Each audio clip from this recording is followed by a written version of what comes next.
సామాజిక న్యాయం కోసం గళమెత్తిన సామాన్యుడి స్వరం Kapunadu. Please subscribe our channel. నమస్తే. సామాజిక న్యాయం కోసం సామాన్యుడి స్వరం కాపునాడు. కాపునాడు టీవీ వీక్షకులకు స్వాగతం. మీ ఆకుల తిరుమలరావు. ఇటీవల కేంద్ర ప్రభుత్వం ఓబీసీ రిజర్వేషన్లకు సంబంధించి ఒక చట్ట సవరణని ప్రతిపాదించింది. దీనిని లోక్సభ రాజ్యసభలు రెండు ఆమోదించినట్టే.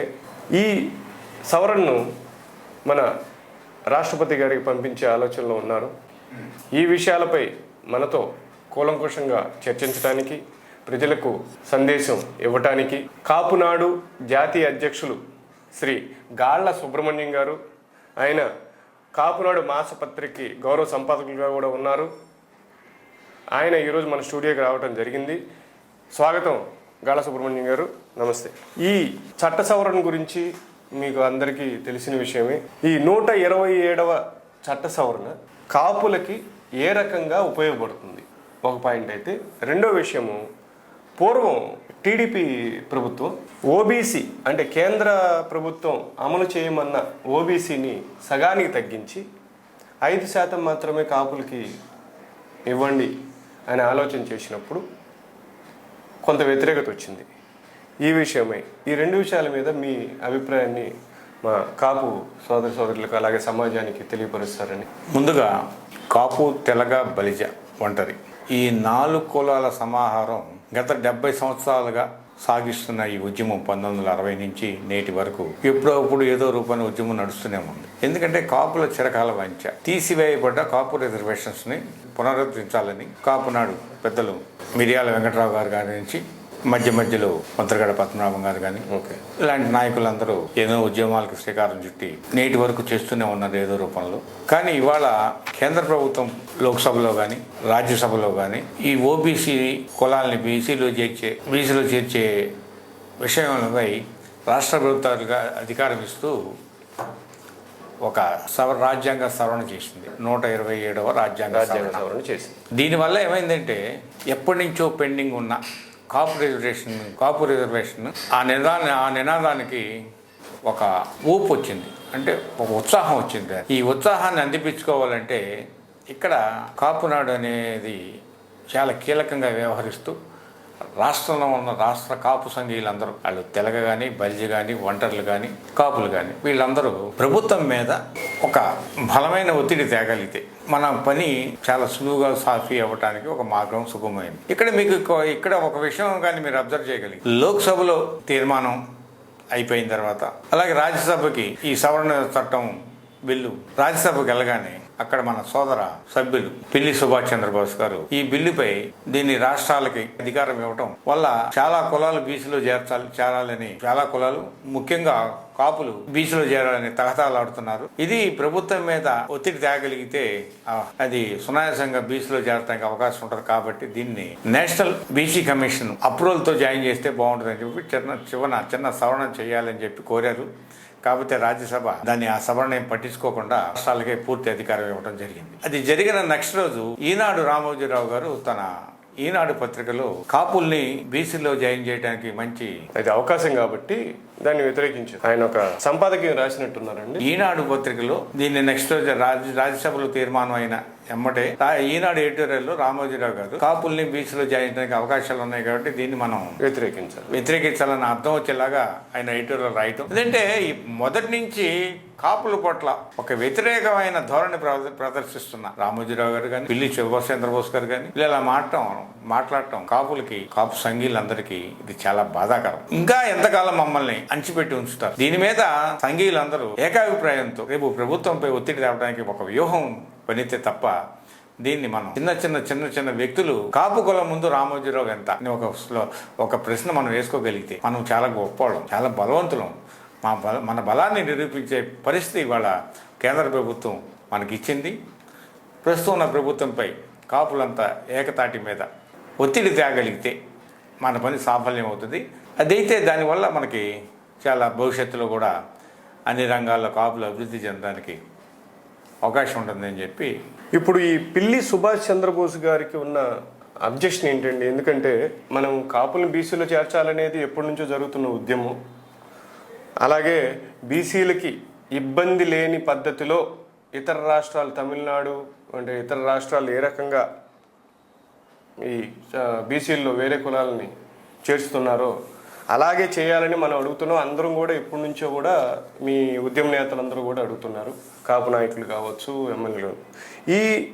ఇప్పుడు ఇటువంటి చట్ట సవరణ, అది రాజ్యాంగ సవరణ వచ్చే టైంలో, చట్టంగా రూపొందే టైంలో ఈయన ఇలా చేయడానికి కారణం ఏంటంటారు? సుభాష్ చంద్రబోస్ గారు ఇలా మాట్లాడటానికి కారణం ఏంటంటారు? అంటే ఇక్కడ ఫస్ట్ నుంచి బీసీ సంఘాలలో ఆధిపత్య పోరు ఒకటి నడుస్తుంది. ఆ ఆధిపత్య పోరులో చిన్న చిల్లల కులాలని వెనక వేసుకొని వాళ్ళని పక్కన పెడుతూ ఈ బీసీ ఉద్యమ నాయకత్వాన్ని పిల్లి సుభాష్ చంద్రబోస్ గారి సామాజిక వర్గానికి ఆధిపత్యం వహిస్తుంది ఈ ఉద్యమంలో, బీసీ ఉద్యమంలో. ఆ ఆధిపత్యం జనాభాలో అత్యధిక శాతం ఉన్న కాపులు కానీ బీసీలో చేర్చగలిగితే రాజకీయంగా నాకు నష్టం మాకు నష్టం అనే స్లోగంతో ఆయన ఫస్ట్ నుంచి దీన్ని వ్యతిరేకిస్తున్నారు. అలాగే ఇలా తూర్పుగోదావరి జిల్లా రామచంద్రాపురం నియోజకవర్గంలో రాజకీయ వైర్యం ఉన్న కాపులు, గౌడస్ని ఒక చిన్న సమస్యని రాష్ట్ర సమస్య చిత్రీకరిస్తూ ఈయన వ్యతిరేకించడం తప్ప ఇక్కడ మిగతా ప్రాంతాల్లో కాపులు కానీ బలిజలు కానీ గౌడస్తో చాలా సఖ్యతగా ఉంటాం. దాని మీద ఎక్కడ పెద్ద అబ్జెక్షన్ కూడా లేదు. ఎందుకంటే మాకు రాయలసీమ ప్రాంతంలో శెట్టి బలిజలకిను కాపులకి సంబంధించిన కామను ఇష్యూ కూడా జరుగుతుంది. ఇప్పుడు శెట్టి బలిజ అనే క్యాస్ట్ సర్టిఫికేట్ అటు కాపులకి వర్తిస్తుంది, ఇటు గౌడాస్కి వస్తుంది. అందుకని ఇదంతా ఇలాగ అన్ని ప్రాంతాల్లో కాపులు శెట్టి బలిజని బాగుంటారని ఒక్క తూర్పుగోదావరి జిల్లాలో రామచంద్రాపురంలో జరిగే రాజకీయాన్ని రాష్ట్రానికి అంటించాలనే ప్రయత్నం ఫస్ట్ నుంచి ఆయన చేస్తున్నాడు. ఇది సరైన పద్ధతి కాదు. కాబట్టి కాపుల్ని బీసీలో చేర్చడానికి సోదర కులం కూడా ఆహ్వానిస్తే బాగుంటుందని చెప్పి నా అభిప్రాయం. ఇప్పుడు పూర్వం గవర్నమెంట్ టీడీపీ ఇదే 10% ఈబీసీని ఇంప్లిమెంట్ చేయండి మీ రాష్ట్రాల్లో అని చెప్పినప్పుడు టీడీపీ గవర్నమెంట్ ఓన్లీ 5% మాత్రమే ప్రత్యేకించి కాపులకి ఇవ్వమని చెప్పడం జరిగింది. దీనిలో ఏముంటారు? దానికి సంబంధించి ఏ రకమైన చట్టం కూడా చేయలేకపోయారు వాళ్ళు. దాని మీద మీరేమంటారు? అంటే ఆ పార్టీ స్టాండ్ మీద మొదటి నుంచి చంద్రబాబు నాయుడు కాపుల పట్ల కానీ బలిజల పట్ల కానీ వ్యవహరిస్తున్న తీరు మోసపూరితంగానే ఉంటుంది. ఎప్పుడు మోసం అనే పదంతోనే కాపులతో సాహసం చేస్తాడు ఆయన. అందుకని మాకు ఎంతమంది కాపులు టీడీపీలో లీడర్లైనా ఒక స్థాయి దగ్గరికి వచ్చేసరికి వాళ్ళని గప్పుకున వాళ్ళని అనిచేసి ఇంకోళ్ళని తీసుకొస్తారు. అంటే అధికారంలో చెలాయిస్తున్నాడు కాబట్టి ఫస్ట్లో శ్రీరామచంద్రయ్య గారు కానీ, ఉమారెడ్డి వెంకటేశ్వర్లు కానీ, అది బోండా ఉమా గారు కానీ, ఇలాగ ఈ మధ్యకాలంలో మన అశోక్ కానీ అధికార ప్రతినిధి, ఇలా జస్ట్ చాలామంది లీడర్లు. అలాగే చందు సాంబశివరావు గారు మేధావి, నాసాలో ఒక డైరెక్టర్గా చేసి వచ్చిన ఆయన. ఇలాంటి మేధావులందరినీ ఒక టైంలో పక్కన పెట్టుకోవటం, వాళ్ళకి ఏదైనా అధికారం అప్పగించాల్సి వస్తుంది, ఏదైనా పదవి అప్పగించాల్సి వస్తున్నప్పుడు వాళ్ళని కాదని ఇంకోళ్ళని తీసుకురావడం. అంటే ఫస్ట్ నుంచి చంద్రబాబు నాయుడు ఒక యాంటీ కాపు అనే మైండ్ని ఫిక్స్ చేసేసుకొని పనిచేస్తాడు. అలా అందుకనే రంగా గారి హత్య విషయంలో కానీ ఇలా ఎక్కడ చూసినా సరే చంద్రబాబు నాయుడు, అలాగే ముద్రగడ్డ గారి ఉద్యమంలో ఆయన ఇంటిపై దాడి చేయించి పోలీసు ద్వారా కొట్టియటం కానీ, అక్కడ మాట్లాడిన మాటలు కానీ ఇవన్నీ చూస్తే కడుపులో ఉన్న కసిని ఏదో ఒక రూపంగా కాపుల మీద చూపించడం అనేది ఫస్ట్ నుంచి చంద్రబాబు నాయుడు గారికి అలవాటు. అందుకనే వాళ్ళు కాపులతో ఈ ఘర్షణ వల్లే అధికారానికి దూరం అయ్యారని చెప్పి మేము గంటాబాని చెప్తాం. ఎందుకంటే మొన్న ఎలక్షన్స్లో కూడా మీరు చూడండి, ఒకసారి ఉదాహరణ చూడండి. జనసేన పార్టీ ఎలక్షన్లో పోటీ చేస్తున్నా సరే స్థానిక రాజకీయాన్ని దృష్టిలో పెట్టుకొని ఈసారి చంద్రబాబు నాయుడు గారిని అధికారంలోకి వస్తే మనకు చాలా నష్టం జరిగిందనే దృష్టితో స్థానిక రాజకీయంలో పైకి జనసేనగా మేము అంతా మాట్లాడిన చాలా మటుకు టైంకి వచ్చేసరికి వైఎస్ఆర్సీపీకి, ఎందుకంటే మేము భయపడ్డాం. జనసేన ద్వారా చంద్రబాబు నాయుడు మళ్ళీ అధికారంలోకి వస్తాడేమని భయపడి మేమందరం వైసీపీకి మద్దతు పలికిన సంఘటనలు చాలా ఉన్నాయి. అంటే ఇవాళ పరిస్థితి ఏంటంటే మా పరిస్థితి ఏంటంటే కాపుల పరిస్థితి చంద్రబాబు నాయుడు పెండెం మీద పెట్టి మమ్మల్ని వేయించాడు. ఏదో కేసులని లేకపోతే ఆర్థికంగా కానీ సామాజిక పరంగా కానీ ఆఫీసర్స్లో పోస్టింగ్లో కానీ అన్ని రకాలుగా మమ్మల్ని కాల్చుకు తినేసాడు. ఆ కాల్చుకునే తర్వాత జగన్మోహన్ రెడ్డి గారు వచ్చిన తర్వాత యువకుడు ఉత్సాహవంతుడు మాట చెప్తే మాట తిరగడం అని చెప్పి ఎన్నో పదాలతో ఆయన్ని అధికారంలో వచ్చిన తర్వాత మా పరిస్థితి ఏంటంటే పెండి మేము చెల్లి పొయ్యిలో పడ్డాం. ఇవాళ జగన్మోహన్ రెడ్డి గారు చేసే పని విషయంలో మా కాపునాడు విషయంలో ఆర్గనైజేషన్కి సంబంధం లేకుండా ఒక నాన్ కాపు లీడర్షిప్ని సమర్థించే వర్గాన్ని తీసుకొచ్చి మెయిన్ పదవుల్లో కూర్చోపెట్టి కాపుల్ని చాలా మానసికంగా వేదన గురి చేస్తుంది. అది మామూలు వేదన కాదు. ఎందుకంటే ఇద్దరు కూడా ఇక్కడ ఏడు దాటేదాకా ఏటి మల్లయ్య, ఏడు దాటిన తర్వాత బోడి మల్లయ్య సామెతని గుర్తు చేసేసారు. చంద్రబాబు కావచ్చు, ఇది జగన్ గారు కావచ్చు. అలాగే జగన్మోహన్ రెడ్డి గారు కూడా ఆయన తప్పులు ఎంచడానికి ఇది సమయం కాదు, కానీ కాపుల మనోవేదన ఒకసారి మళ్ళీ మీ అందరితో పంచుకోవాలనే దీన్ని మేము గుర్తు చేస్తున్నాం. అదే సందర్భంలో ఈ రాజ్యాంగ సవరణ చట్టరూపం దాల్చే అవకాశం ఉంది కాబట్టి ఇది రాష్ట్ర ప్రభుత్వాలు ఆ చట్టాన్ని అమలు చేసే దిశగా నడుస్తుందా, కనీసం ఆంధ్రప్రదేశ్లో దిశగానే నడుస్తుందా అనేది ఇప్పుడు క్వశ్చన్ పాయింట్ అవుతుంది. దాని మీద మీరేమంటారు? ఇక్కడ దేశంలో ఉన్న రాష్ట్రాల సంగతి పక్కన పెడితే తెలుగు రాష్ట్రాల్లో దొందే కాపుల పట్ల ఒకటే వైఖరి. ఆ వైఖరితో ఏమవుతుందంటే మనం కాపుల్ని బీసీలు చేర్చేది రాష్ట్ర ప్రభుత్వం ఒత్తిడి తేవాలంటే మనకి ఒకే అజెండాతో మనం పనిచేయాలి తప్ప ఇవాళ మీకు గతంలో కూడా మీకు చెప్పాం. ముద్రగడ్డ పద్మనాభం గారు, పవన్ కళ్యాణ్ గారు, వీళ్ళిద్దరూ పవన్ కళ్యాణ్ గారు రాజ్యాధికారం కోసం అని చెప్పి జనసేన పేరు మీద రోడ్డు మీదకి వచ్చిన టైంలో ముద్రగడ్డ గారు కాపుకి బీసీ రిజర్వేషన్ సిస్టంలో ఆయన ఉద్యమం చేయటం ఇది కాకతీయంగా జరిగిందా, ఒక కుట్రపూరిత వాతావరణంతో జరిగిందా అనేది ఇది అర్థం కాని ప్రశ్న. ఎందుకంటే రాజ్యాధికారం రావటం అంటే జరిగితే రిజర్వేషన్ అనేది ఇంకా త్వరగా రావడానికి అవకాశం కల్పించే వాతావరణం. ఇవాళ కేంద్ర ప్రభుత్వం ప్రకటించిన ఈ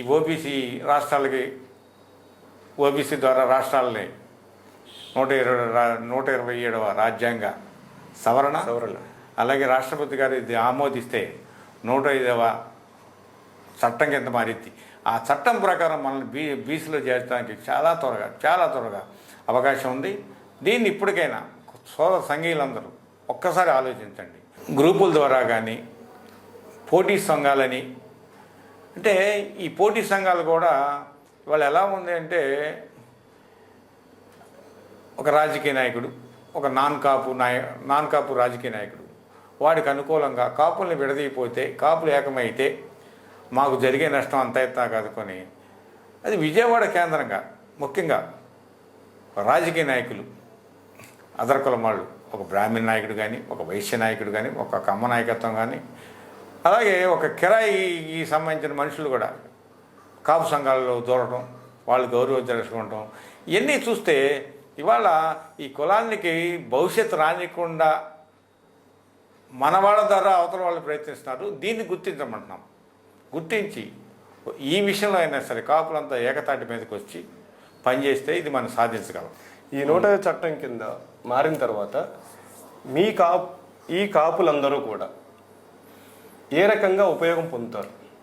జనాభాలో అత్యధిక శాతం ఉన్న కాపులు రిజర్వేషన్ చట్టం కానీ అమల్లోకి వస్తే వల్ల సామాజిక పరంగా కొద్దిగా విలువ పెరిగిద్ది. అంటే ఇక్కడ ఒకటేంటంటే మేము ఫస్ట్ నుంచి ఈ ఉద్యమాన్ని ఫస్ట్ నుంచి ఒక్కొక్క నాయకుడు వచ్చి ఒక్కొక్క తప్పుదారి పట్టిస్తున్నారు. అసలు మేము ఆల్రెడీ బీసీలో ఉన్న మమ్మల్ని పక్కన పెట్టేసి మమ్మల్ని తీసుకెళ్ళి మూలకు తోసేశారు. దాన్ని తీసుకొచ్చి మళ్ళీ దీంట్లో పెట్టమని అడుగుతున్నాం. ఫస్ట్ నుంచి కొత్తగా రిజర్వేషన్ ఇవ్వడం కాదు ఇక్కడ. అలాగే చంద్రబాబు నాయుడు గారు కూడా మా జనాభా అత్యధికంగా ఉంది కాబట్టి దీన్ని రిజర్వేషన్స్ ఇంత శాతం ఇవ్వాలని చెప్పి మేము డిమాండ్ చేస్తుంటే ఏదో తక్కువ శాతం ఉన్న రిజర్వేషన్కి ఇచ్చే 4%, 5% మాకు వర్తింపు చేయాలని కూడా దీంట్లో ఒక చంద్రబాబు నాయుడు దురాలోచన ఉంది. యాక్చువల్గా పుట్టుస్వామి కమిషన్ ఇచ్చిన రిపోర్ట్ని అమలు చేయాలి. పుట్టుస్వామి కమిషన్ రిపోర్ట్ ఎక్కడ ఉంది, దాన్ని బయటికి తీసి దాన్ని అమలు చేస్తే జగన్మోహన్ రెడ్డి గారికి ఈ రిపోర్ట్ని బయటికి తీగల ఒక అధికారం ఆయనకు ఉంది. కాబట్టి పుట్టుస్వామి కమిషన్ రిపోర్ట్ని బయటికి తీసి వాళ్ళు ఇచ్చిన దామాషా ప్రకారం మాకు రిజర్వేషన్స్ ఇస్తే ఇది కులానికి ఉపయోగం. ఎందుకంటే ఇవాళ మాలో ఎక్కువ మంది ఏంటంటే అనగాని వర్గాలతో పాటు మేము పనిచేసే సిస్టమ్ వాళ్ళ కూలీలుగా కానీ ఇంకో రకంగా చిన్న చిన్న మాలో డబ్బున్న వరకు చాలా తక్కువ, 15-20%. 80% మేము వెనకబడి ఉన్నాం. వాళ్ళందరినీ కట్టుకుని ఆర్థికంగా వెనకబడి ఉన్నాం. కాబట్టి సామాజిక పరంగా మాకు ఒక సరైన గౌరవం లేదు. కాబట్టి రిజర్వేషన్లు ఎప్పుడంటే సామాజికంగా గౌరవం ఉంటే మనం జాయిన్ చేయడం, వాళ్ళు సామాజికంగా మనం గౌరవం గౌరవం లేదు. కాబట్టి ఆ గౌరవం తిరిగి పొందాలంటే రిజర్వేషన్స్ అనేది మాకు అవసరం. మేము ఆర్థికంగా కానీ ఆర్థికం అనేది సెకండరీ, సామాజిక పరంగా కానీ రాజకీయంగా కానీ మేము మా జనాభా దామాషా ప్రకారం మా వాటా మేము అడుగుతాం మాకు ఇస్తే. కానీ ఒకటే, ఏదైనా సరే ఒకే జెండాతో రావాలి. ఎందుకంటే ఇది కేంద్ర ప్రభుత్వం కూడా మనకి ఇది ఒక అదృష్టంగా మనం భావించాలి. ఓబీసీ చట్టం అనేది వస్తుందంటే మనం అదృష్టంగా భావించాలి. దీనికి ముందుగా మనం మరాఠా సోదరుల్ని మనం గుర్తు చేసుకోవాలి. ఎందుకంటే మహారాష్ట్రలో ప్రభుత్వం 16% మరాఠాలని బీసీలో జాయిన్ చేయటం, దాన్ని సుప్రీంకోర్టు కొట్టేయటంతో దాని మీద ఒక చర్చ జరిగి సుప్రీంకోర్టు డైరెక్షన్లో ఈ చట్టం తీసుకురావడంతో ఏమైందంటే రాజకీయ ధోరణితో చేసిన సవరణ అది. ఎందుకంటే రాబోయే ఎన్నికల్లో జనరల్ ఎలక్షన్స్లో ఈ వర్గాలు వ్యతిరేకంగా కేంద్ర ప్రభుత్వానికి వ్యతిరేకం కాకుండా ఉండాలంటే రాష్ట్ర ప్రభుత్వానికి దీన్ని ద్వారా చేయిస్తే మనకి మన పెద్దన్న పాత్ర పోషించినటువంటిది, మనకి మళ్ళీ తిరిగి అధికారం రావచ్చు అనే ఉద్దేశంతోనే ఈ చట్టం తెచ్చారు. అది మనకి ఉపయోగకరం. ఈ ప్రస్తుతం ఇప్పుడు ఈ విషయానికి వస్తే సార్, ఈ రాజ్యాంగ సవరణ నిజంగా కాపులకు ఒక మంచి అవకాశాలు కల్పిస్తుంది. అలాగే ఉద్యోగ అవకాశాలు కల్పిస్తుంది, విద్యా అవకాశాలు కల్పిస్తుంది. అభివృద్ధి చెందటానికి ఇదొక అద్భుతమైన అవకాశం కింద కాపులందరూ భావిస్తున్నారంటారండి. 100% ఈ బిల్లు అనేది కాపులకు ఒక వరం. ఈ వరాన్ని సాధించుకోవడం కోసం మనం కొద్దిగా అందరూ దీని మీద ఏకాభిప్రాయంతో పనిచేయాలి. అలాగే ఈ బిల్లుని అనవసరంగా వ్యతిరేకించే నాయకుల్ని కానీ వాళ్ళని, ఎందుకంటే ఇప్పుడు ఈ ఉద్యమానికి ప్రస్తుత తరుణంలో ముద్రగడ్డ గారే ఈ కాపు రిజర్వేషన్ ఉద్యమానికి తొలి నాయకుడిగా ఉన్నాడు. కాబట్టి అక్కడి నుంచే తొలి నాయకుడి దగ్గర నుంచే ఈ సుభాష్ చంద్రబోస్ గారు ఈ వ్యతిరేకించే ధోరణిని కట్టడి చేయాలని ముద్రగడ్డ గారికి విజ్ఞప్తి చేస్తూ, అలాగే ఆంధ్ర రాష్ట్రంలో కూడా ఉన్నది శాంతియుత నిరసన ద్వారా ప్రభుత్వంపై ఒత్తిడి తీసుకొస్తూ మనం దీన్ని సాధించాలని చెప్పి ఒక కోరిక. ఇక్కడ ఇంకొక చిన్న విషయం చెప్పాలి ఏంటంటే, ఈ వాట్సాప్ గ్రూపుల్లో కానీ ఇంకో గ్రూపుల్లో వేరే కులం వాళ్ళు, మనల్ని వ్యతిరేకించే కులం వాళ్ళు కాపు అనే పేరు మీద దీన్ని మనల్ని వ్యక్తిగతంగా కానీ ఇంకో రకంగా విమర్శించడం మొదలు పెడతారు. దానికి గ్రూపులో ఉన్న కాపు సంఘాల వారు కానీ కాపు గ్రూపులు వారు కానీ ఎవరు స్పందించద్దు. దయచేసి ఈ విషయంలో వాళ్ళు వెళ్తారు కాబట్టి వాళ్ళకి సంబంధం లేకుండానే అవతల వాళ్ళని వీళ్ళు రెచ్చగొట్టి దాన్ని ఇదంతా మన మీద రుద్దుతారు. కాబట్టి దయచేసి ఈ విషయంలో గ్రూపులు కానీ సంఘాలు కానీ అందరూ ఏకాభిప్రాయంతోనే ఈ విషయం మీద పనిచేస్తే నిజంగా అది మనకి ఇన్నాళ్ళు కులంలో పుట్టినందుకు మనకి అదొక బాధ్యతగా మనం ఫీల్ అవ్వాలి. అలాగే ఇక్కడ ఉద్యమం చేసే వాళ్ళని కానీ ఉద్యమాలతో తిరిగే వాళ్ళని వ్యక్తిగతమైన విమర్శలతో కాకుండా, ఎందుకంటే ఇక్కడ జరుగుతుంది చాలా కాపు ఉద్యమం మీద చాలా కుట్రపూరితమైన రాజకీయాలు జరుగుతున్నాయి. దాన్ని మీరు, ఎందుకంటే ఇవాళ మాకు తెలిసిన ఇన్ఫర్మేషన్ ప్రకారం విజయవాడలో డీవీ మేనర్ హోటల్లో కూర్చున్న ఒక వ్యక్తి ఇవాళ కాపు సంఘ నాయకులను విమర్శిస్తాం, వారి గురించి వారు ఈ వ్యక్తికి డీవీ మేనర్లో ఫ్రీగా అకామిడేషన్ ఫుడ్ ప్రొవైడ్ చేయటం. అంటే ఈ కుట్ర ఎక్కడి నుంచి ఎలా జరుగుతుందో కూడా ఒకసారి మీరందరూ ఆలోచించుకోండి. అందుకని ఈ ఉద్యమం విషయంలో అందరూ ఏకాభిప్రాయం రండి, ఏకతాటి పైన దీన్ని ప్రభుత్వంపై బట్టి తీసుకొచ్చి మనం సాధించుకుందాం. Thank you very much. ఇదండి చర్చ. రాజ్యాంగ సవరణ 127వ సవరణ కాపులకి ఎంతో ఉపయోగపడుతుందని, అలాగే అణగారిన వర్గాలందరికీ కూడా ఈ రాజ్యాంగ సవరణ ఉపయోగపడుతుంది. తప్పకుండా ఇది చట్టరూపేణ అందరి ముందుకు వస్తుందని, అందరూ మంచి అభివృద్ధి సాధించి తమ తమ జీవితాల్లో వెలుగులు నింపుకోవాలని కోరుకుంటూ కాపునాడు ఆశిస్తుంది. నమస్తే. ఆకుల తిరుమలరావు.